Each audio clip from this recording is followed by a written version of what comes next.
ଏହି ଭିडिଓରେ ଆମେ माने जानिबा जे आपण मानक पई मे 2026 किपरि रहिबो। एही मे मासरे आपणकर स्वास्थ्य, शिक्षा, प्रेम जीवन, वैवाहिक जीवन, भाग्य, क्यारियर एवं व्यापार वाणिज्यर स्थिति किभଳି रहिबो। आपणक कुंडली रे नवग्रहंकर स्थिति किभଳି रहिबो। नवग्रह आपणको केउ फल प्रदान करिबारे सक्षम हेबे। केउ सब क्षेत्र रे आपणको शुभ फल मिलिबो एवं केउ क्षेत्र रे आपणको सतर्कतार आवश्यकता हेबो, प्रतिकारर आवश्यकता हेबो। से विषय आजिर एही भिडियो रे आमे माने विस्तार भाबरे आलोचना करिबा। सेथि पई जदि आपणकर मेष राशि होय थाए तो भिडियोटी को शेष पर्यंत निश्चय देखंतु एवं भिडियोटी को लाइक करी चैनल टी को सब्सक्राइब कर दियंतु। कमेंट बॉक्स रे भक्ति एवं श्रद्धार सहित जय मां लक्ष्मी, जय श्री जगन्नाथ निश्चय लिखंतु।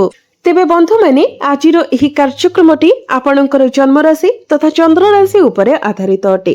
तेबे राशि चक्रर 12 गोटी राशि मध्यरु प्रथम राशि हेउची मेष राशि एवं मेष राशि रो राशिधिपति हेउचंती मंगल। तो प्रथमे आसंतु जानि नेबा मई मास आरंभ रे आपणक कुंडली रे नवग्रहंकर स्थिति किभଳି रहुची। तेबे बंधु माने मई मास आरंभ रे आपणक कुंडली रो प्रथम भाबरे गोचर करूछंती बुध, सूर्य एवं द्वितीय भाबरे गोचर करूछंती शुक्र, तृतीय भाबरे गोचर करूछंती देवगुरु बृहस्पति, पंचम भाबरे गोचर करूछंती केतु, एकादश भाबरे गोचर करूछंती राहु एवं आपणकर द्वादश भाबरे गोचर करूछंती मंगल एवं शनि। तेबे 11 मई को मंगल आपणकर प्रथम भाव को लग्न को चली आसीबे। 14 मई को शुक्र आपणकर द्वितीय भावरु तृतीय भाव को चलन करिवे। 15 मई को सूर्य आपणकर प्रथम भावरु द्वितीय भाव को गोचर करिवे एवं बुध मध्य आपणकर प्रथम भावरु द्वितीय भाव को गोचर करिवे। तेबे बंधु माने आपणकर राशि रो अधिपति मंगल वर्तमान द्वादश भावरे गोचर करूछंती। तो आपण माने जानिथिबे द्वादश भावटी को कुंडली रे भलो बोली माने जाय न थाए, कारण एहा रोगर स्थान होई थाए। याकु त्रिक भाव बोली कहा जाय थाए। तो 10 मई पर्यंत जे पर्यंत मंगल आपणकर द्वादश भावरे रहउछंती से पर्यंत आपणको आपणक स्वास्थ्यर विशेष ध्यान रखिबाको पड़िबो। एही समय आपणकर इम्यूनिटी सिस्टम डाउन रही पारे। एही समय आपणकर अनिद्रा रोग देखा देई पारे। आपणको निद भलो भाबरे हिबो नाही। आपण टिके अधिक स्ट्रेस नै पारंती। एही समय आपणकर मुंड बिंधा भली समस्या मध्ये देखा देई पारे, कारण आपणक राशि अधिपति मंगल प्रथमे तो द्वादश भाव अछंती, पुणी शनि सहित गोचर करूछंती। तो शनि एवं मंगलंकर विस्फोटक जोग कारणरू आपणक स्वास्थ्य रे समस्या देखा देबो, कारण शनि एवं मंगल हेउछंती परस्परर शत्रु। किंतु 11 मई को जेतेबेले मंगल आपणकर प्रथम भाव को चली आसीबे एवं प्रथम भावरे रुचक नामक राजयोगर निर्माण करिवे, तो तापरे आपण निजर स्वास्थ्य रे एक बहुत भलो परिवर्तन देखिबा को पाइबे। आपणकर इम्यूनिटी सिस्टम स्ट्रांग हेबो। आपणक माइंड रे मध्य सकारात्मक चिंताधारा आसीबो। जा सब नेगेटिविटी थिला से सब दूर होई जिवो। स्वास्थ्य को नेकी आपणकर जहा भी समस्या थिला, जहा भी चिंता थिला से सब किछि दूर होई जिवो। आपणकर शिक्षा कथा जदि कहबा तो पंचम भावटी होई थाए शिक्षार भाव। तो केतु एबे आपणकर पंचम भावरे गोचर करूछंती एवं अनेक समय पर्यंत विशेष कर डिसेंबर 2026 पर्यंत केतु आपणकर पंचम भावरे ही रहिबे। तो एही समय सूर्य आपणकर प्रथम भावरे गोचर करूछंती, जे कि आपणकर पंचम भावर अधिपति अटंती। एहा परे मई 15 तारिख को आपणकर द्वितीय भाव को सूर्य प्रवेश करिवे। तो सूर्यंकर प्रभाव अनुकूल रहुची एवं मे 15 तारिख पर्यंत समय मध्यरे विशेष लाभदायक हेबो बोली आशा करा जाउची। प्रथम भावरे सूर्यंकर गोचर विशेष करी उच्चस्थ होई, जेहेतु सूर्य आपणकर प्रथम भावरे गोचर करूछंती, तो एई समय जदि आपणकर किछि सरकारी स्तरीय परीक्षा अछि, किछि साधारण परीक्षा अछि, आपणकर किछि एडमिशन नेबार अछि, फॉर्म फिलअप करिवार अछि, कोनोसी कोचिंग पय एडमिशन नेबार अछि, तो आपणकर शिक्षा क्षेत्र को नेकी जे कोनोसी भी डिसिजन नेबार अछि, तो 15 तारिख मध्यरे आपणक पय समय विशेष भावरे अनुकूल रहिबो, कारण पंचम भावर अधिपति आपणकर केंद्र त्रिकोण राजयोगर निर्माण करूछंती। यह व्यतीत सूर्य प्रथम भावरे उच्चस्थ अछंती, जहा फଳରେ आपणकर शिक्षा क्षेत्र रे आपण बहुत अधिक उन्नति करिवार संभावना रहुची। यह सहित केवल सूर्य ही नहंती, सूर्यंक सहित बुध मध्य आपणकर प्रथम भावरे गोचर करूछंती, जहा फଳରେ एठारे बुधादित्य राजयोगर गठन हेउची। ଏହା ଯୋଗୁଁ ଆପଣଙ୍କର ଶିକ୍ଷା କ୍ଷେତ୍ରରେ ଆପଣ ବହୁତ ଅସାଧାରଣ ଭାବରେ ପ୍ରଦର୍ଶନ କରିବା ପାଇଁ ଯାଉଛନ୍ତି। ତ 15 ମଇ ପୂର୍ବରୁ ଆପଣଙ୍କର ଶିକ୍ଷା କ୍ଷେତ୍ର ବହୁତ ଭଲ ରହିବ। ତେଣୁ ଆପଣ ଆପଣଙ୍କର ଶିକ୍ଷା କ୍ଷେତ୍ର ସହ ଜଡ଼ିତ ଯେକୌଣସି ନିଷ୍ପତ୍ତି ନେବା ପାଇଁ ଚାହୁଁଛନ୍ତି ତ 15 ତାରିଖ ପୂର୍ବରୁ ହିଁ ନିଅନ୍ତୁ। ପ୍ରେମ ଜୀବନ କଥା ଯଦି କହିବା ତ ପଞ୍ଚମ ଭାବଟି ଆପଣଙ୍କର ଶିକ୍ଷାର ଭାବ ହେବା ସହିତ ପଞ୍ଚମ ଭାବଟି ମଧ୍ୟ ହୋଇଥାଏ ଆପଣଙ୍କର ପ୍ରେମ ଜୀବନର ଭାବ ଏବଂ ଆପଣଙ୍କର ସନ୍ତାନର ଭାବ। ତ ମୁଁ ପୂର୍ବରୁ ହିଁ କହିସାରିଛି ଏଠାରେ କେତୁ ଗୋଚର କରୁଛନ୍ତି ଏବଂ ଡିସେମ୍ବର ମାସ ପର୍ଯ୍ୟନ୍ତ କେତୁ ଏଇଠାରେ ହିଁ ରହିବେ। ତ ବନ୍ଧୁମାନେ ପଞ୍ଚମ ଭାବରେ କେତୁଙ୍କର ଗୋଚର ଆପଣଙ୍କର ପ୍ରେମ ଜୀବନରେ କିଛି ପରିବର୍ତ୍ତନ ଆଣିବ। କେତୁ ହେଉଛନ୍ତି ଭ୍ରମିତ ଗ୍ରହ, ଛାୟା ଗ୍ରହ। କେତୁ ଯେଉଁଠାରେ ବି ଗୋଚର କରିଥାନ୍ତି ସେହି ନିର୍ଦ୍ଦିଷ୍ଟ ଘରେ ଜୀବନର ଯେକୌଣସି ଦିଗକୁ ନିୟନ୍ତ୍ରଣ କରିଥାନ୍ତି। ଏହା ସାମାନ୍ୟ ଅସନ୍ତୋଷ କିମ୍ବା ଭାବପ୍ରବଣ ବିଚ୍ଛିନ୍ନତାର ଭାବନା ସୃଷ୍ଟି କରେ। ଆପଣଙ୍କ ମଧ୍ୟରେ ଅସନ୍ତୋଷର ଭାବନା ସୃଷ୍ଟି କରିବ। ଉଦାହରଣ ସ୍ୱରୂପ ଯଦି ଆପଣ ବର୍ତ୍ତମାନ କୌଣସି ପ୍ରେମ ସମ୍ପର୍କରେ ଅଛନ୍ତି ତ ବେଳେବେଳେ ଏହା ଆପଣଙ୍କ ମଧ୍ୟରେ ଭୁଲ ବୁଝାମଣା ସୃଷ୍ଟି କରିବ। ଏମିତିକି ଆପଣଙ୍କ ମଧ୍ୟରେ ବ୍ରେକଅପ୍ ମଧ୍ୟ ହୋଇଯାଇପାରେ। ଆପଣ ଦେଖିବେ ଯେ ଆପଣଙ୍କର ପାର୍ଟନରଙ୍କର ପ୍ରୟାସ ଏବଂ ଆପଣଙ୍କ ପକ୍ଷରୁ କାର୍ଯ୍ୟ ସତ୍ତ୍ୱେ ଆପଣ ଗଭୀର ଅସନ୍ତୋଷର ଭାବନା ଅନୁଭବ କରୁଛନ୍ତି। ବିକଳ୍ପ ଭାବରେ ଆପଣ ଆପଣଙ୍କର ପାର୍ଟନରଙ୍କର ପ୍ରକୃତ ସ୍ୱଭାବ, ତାଙ୍କର ମନୋଭାବ କିମ୍ବା ତାଙ୍କର ଉଦ୍ଦେଶ୍ୟକୁ ବୁଝିପାରୁନାହାନ୍ତି, ଯାହାକି ଆପଣଙ୍କ ମଧ୍ୟରେ ଭୁଲ ବୁଝାମଣା ସୃଷ୍ଟି କରୁଛି। ତ ଏଥିପ୍ରତି ଆପଣ ବିଶେଷ ଭାବରେ ଧ୍ୟାନ ଦିଅନ୍ତୁ ଏବଂ ଛୋଟ ଛୋଟ କଥା ଯେପରି ବଡ଼ ଆକାର ନ ହୁଏ ସେଥିପ୍ରତି ଧ୍ୟାନ ରଖନ୍ତୁ। ତଥାପି ପଞ୍ଚମ ଭାବର ଅଧିପତି ସୂର୍ଯ୍ୟ ବର୍ତ୍ତମାନ ଆପଣଙ୍କର ପ୍ରଥମ ଭାବରେ ଗୋଚର କରୁଛନ୍ତି ଏବଂ ତାଙ୍କର ସ୍ଥିତି ମଧ୍ୟ ସୁଦୃଢ଼ ରହୁଛି, ଯାହାଫଳରେ ଏଠାରେ ଦେଖାଯାଉଛି ଯେ ଯେତେ ଭୁଲ ବୁଝା ହେଲେ ମଧ୍ୟ ସୂର୍ଯ୍ୟ ଆପଣଙ୍କ ମଧ୍ୟରେ ପୁଣି ଥରେ ସବୁକିଛି ଠିକ୍ ହୋଇଯିବେ, ଠିକ୍ କରିଦେବେ। ଆପଣଙ୍କ ମଧ୍ୟରେ ସ୍ନେହ, ଭଲ ପାଇବା ସବୁକିଛି ପୂର୍ବ ପରି ଫେରିଆସିବ। ଏହା ବ୍ୟତୀତ ମଙ୍ଗଳ ମଧ୍ୟ ଆପଣଙ୍କର ପ୍ରଥମ ଭାବକୁ ଚାଲି ଆସିବେ। ତ ସୂର୍ଯ୍ୟ ଏବଂ ମଙ୍ଗଳଙ୍କ ମଧ୍ୟରେ ଏବେ 2-12ର କନେକ୍ସନ ବନୁଛି, ଯାହାଫଳରେ ଆପଣଙ୍କ ମଧ୍ୟରେ ଏବେ କିଛି ଛୋଟ ଛୋଟ ଭୁଲ ବୁଝାମଣା ହୋଇପାରେ, ଯାହା ବଡ଼ ଅସୁବିଧା ସୃଷ୍ଟି କରିବା ପାଇଁ ଯଥେଷ୍ଟ।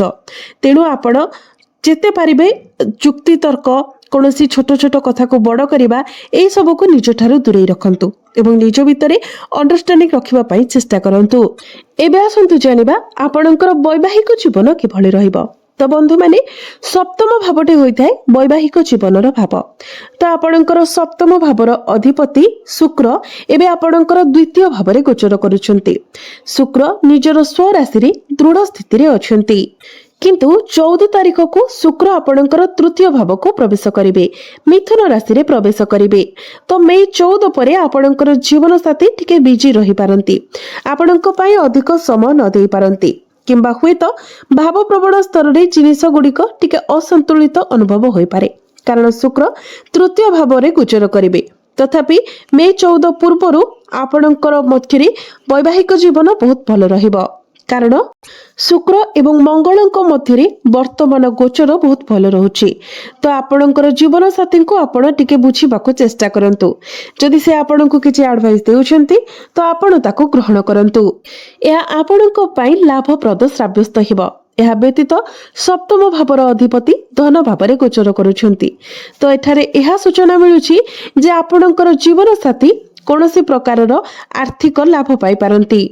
ତ ମୋଟାମୋଟି ଭାବରେ ଯଦି ଦେଖିବା ତ ଆପଣଙ୍କର ବୈବାହିକ ଜୀବନ ବହୁତ ଭଲ ରହିବ। ଏବେ ଆସନ୍ତୁ ଜାଣିବା ସବୁଠାରୁ ଗୁରୁତ୍ୱପୂର୍ଣ୍ଣ ବିଷୟବସ୍ତୁ ଆପଣଙ୍କର ଭାଗ୍ୟ, କ୍ୟାରିୟର ଏବଂ ବ୍ୟାପାର ବାଣିଜ୍ୟର ସ୍ଥିତି କିଭଳି ରହିବ। ତ ବନ୍ଧୁମାନେ ଆପଣଙ୍କର କୁଣ୍ଡଳୀର ନବମ ଭାବଟି ହୋଇଥାଏ ଭାଗ୍ୟର ଭାବ ଏବଂ ଦଶମ ଭାବଟି ହୋଇଥାଏ ଆପଣଙ୍କର କ୍ୟାରିୟର, ଆପଣଙ୍କର କାର୍ଯ୍ୟକ୍ଷେତ୍ରର ଭାବ। ତ ଆପଣଙ୍କର ଭାଗ୍ୟ ଭାବର ଅଧିପତି ହେଉଛନ୍ତି ଦେବଗୁରୁ ବୃହସ୍ପତି, ଯିଏକି ଆପଣଙ୍କର ତୃତୀୟ ଭାବରେ ଗୋଚର କରୁଛନ୍ତି ଏବଂ ଗୁରୁଙ୍କର ଦୃଷ୍ଟି ନବମ ଭାବ ଉପରେ ରହୁଛି।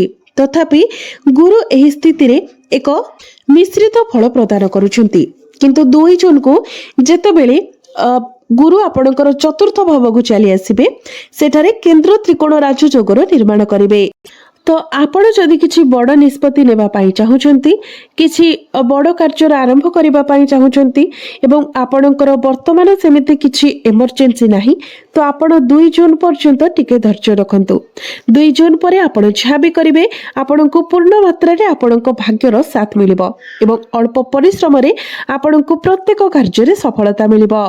किंतु वर्तमान जदि आपण किछि इन्वेस्टमेंट करिबा पाई चाहुचंती, किछि बिजनेस स्टार्ट करिबा पाई चाहुचंती, कोनोसी शुभ मांगलिक कार्यर आयोजन करिबा पाई चाहुचंती, ताहा आपण करि पारिबे। कारण एबे भी गुरुंकर मंगल दृष्टि आपणकर नवम भाव उपरे रहुछि। या व्यतीत सूर्य मध्य उच्चस्थ अछंती। तथापि आपण जदि टिके अपेक्षा करंती 2 जून पर्यंत तो आपणको अधिक शुभ फल प्राप्ति हेबा। जेहेतु वर्तमान शनिंकर दृष्टि आपणकर भाग्य भाव उपरे रहुछि, तो कार्य रे टिके विलंब होई पारे, किंतु सफलता आपणको निश्चित भाव रे प्राप्ति हेबो। तेनु जदि कार्य रे किछि बाधा विघ्न आसुछि, किछि विलंब हेउछि, तो आपण डरि न जाई आपण आगको बढ़ंतु। कारण गुरुंकर दृष्टि जेहेतु नवम भाव उपरे तांकर स्वगृह उपरे रहुछि, तेनु सफलता मध्य आपणको निश्चित भाव रे प्राप्ति हेबो। आपणकर क्यारियर कथा जदि कहिबा, तो वर्तमान आपणकर राशि रे शनि 7.5 चालुछि। तो शनि 7.5 प्रथम पर्याय दे आपण गति करूछंती। आपणकर दशम भावर अधिपति हेउछंती शनि, जे कि एबे आपणकर द्वादश भावरे गोचर करूछंती। तो एहा फल रे आपणकर मनोभाव रे टिके परिवर्तन आसीबो। जेतेबेले आपणकर दशम भावर अधिपति षष्ठ, अष्टम किंबा द्वादश भावरे गोचर करिथांती, तो सेतेबेले आपणको आपणको क्यारियर रे सेतेटा शुभ फल मिली पारि न थाए। मानसिक भाव रे आपण किछिटा अस्थिरता अनुभव करंती। आपणकर मन रे स्थिरता रहे नाही। निजर कर्म क्षेत्र को नेकी आपण कन्फ्यूज होई जानती। आपणको मन रे विभिन्न प्रश्न एवं संदेह सृष्टि होई थाए। तेबे बंधु माने गत वर्ष किंबा 1.5 वर्ष मध्यरे शनि आपणकर द्वादश भावरे गोचर करुथिबारु आपण हुएत आपणकर क्यारियर विषय द्वंद्व किंबा निष्पत्तिहीनतार भावना अनुभव करिसेंती। आपण हुएत भाबुथिबे जे आपणको कोनोसी परिवर्तन आरंभ करिबाको पड़िबो कि, जदि एक परिवर्तन आसीबाकू जाउछि किंबा जदि आपण चाकरी क्षेत्र रे स्थानांतर करिबा पई चाहुचंती एवं ए पर्यंत सेमिति किछि परिवर्तन होई नाही, तेबे खूब शीघ्र आपणकर क्यारियर रे एक गुरुत्वपूर्ण परिवर्तन हेबार संभावना बहुत अधिक। आपणको क्यारियर संपर्क रे मानसिक भाव रे आपण स्थिर रहिबा पई चेष्टा करंतु। जेते पारिबे नेगेटिविटी को निज ठारो दूरे रहंतु। नकारात्मक चिंताधारा को निज ठारो दूरे रखंतु एवं निजर परिवेश को विषाक्त हेबाको दियंतु नाही।